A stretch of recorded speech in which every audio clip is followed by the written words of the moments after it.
Shalom, perkenalkan nama saya Juliana Kobogau dengan NIM 1814-2011191 dari kampus Universitas Pembangunan Indonesia, Fakultas Keperawatan.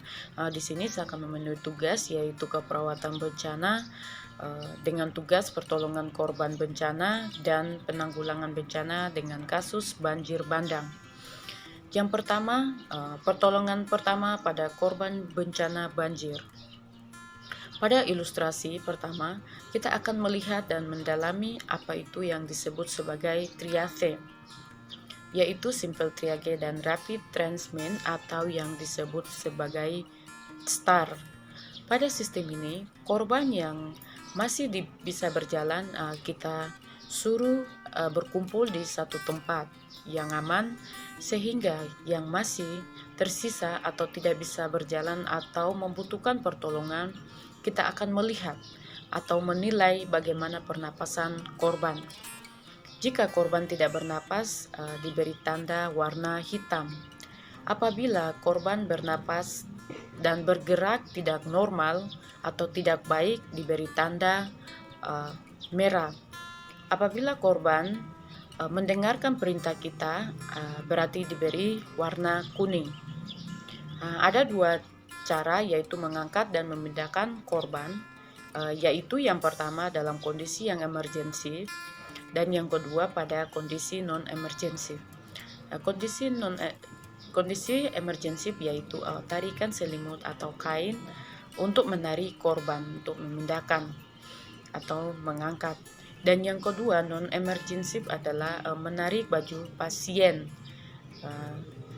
untuk memindahkan tempat yang aman. Yang kedua, ada beberapa cara untuk penanggulangan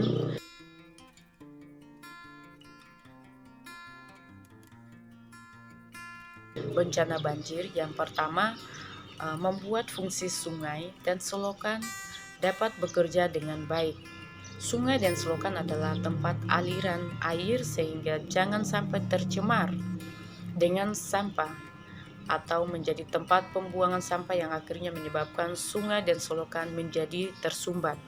Yang kedua, melakukan reboisasi tanaman, khususnya jenis tanaman dengan pepohonan yang dapat menyerap air dengan cepat. Yang ketiga, memperbanyak dan menyediakan lahan terbuka untuk membuat lahan hijau untuk penyerapan air.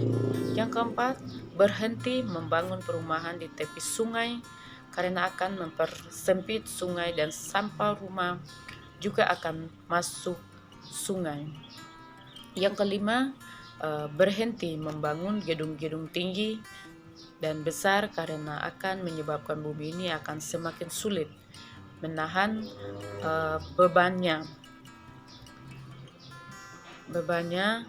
dan membuat permukaan tanah turun. Yang keenam, hindari penebangan pohon-pohon di hutan secara liar dan juga di belantaran sungai karena pohon berperan penting untuk pencegahan banjir. Sebenarnya penebangan pohon tidak dilarang bila kita akan menanam kembali pohon tersebut dan tidak membiarkan hutan menjadi gundul. Dengan melakukan dan cara penanggulangan banjir tersebut, kita dapat mencegah bencana banjir. Karena selama kita ini pemerintah pun telah bekerja keras untuk mencegah terjadinya banjir. Tetapi semua masyarakat pun harus mendukung agar bisa teratasi dengan baik. Itulah penjelasan dari pertolongan korban bencana dan penanggulangan bencana dengan kasus bencana banjir bandang. Terima kasih. Shalom.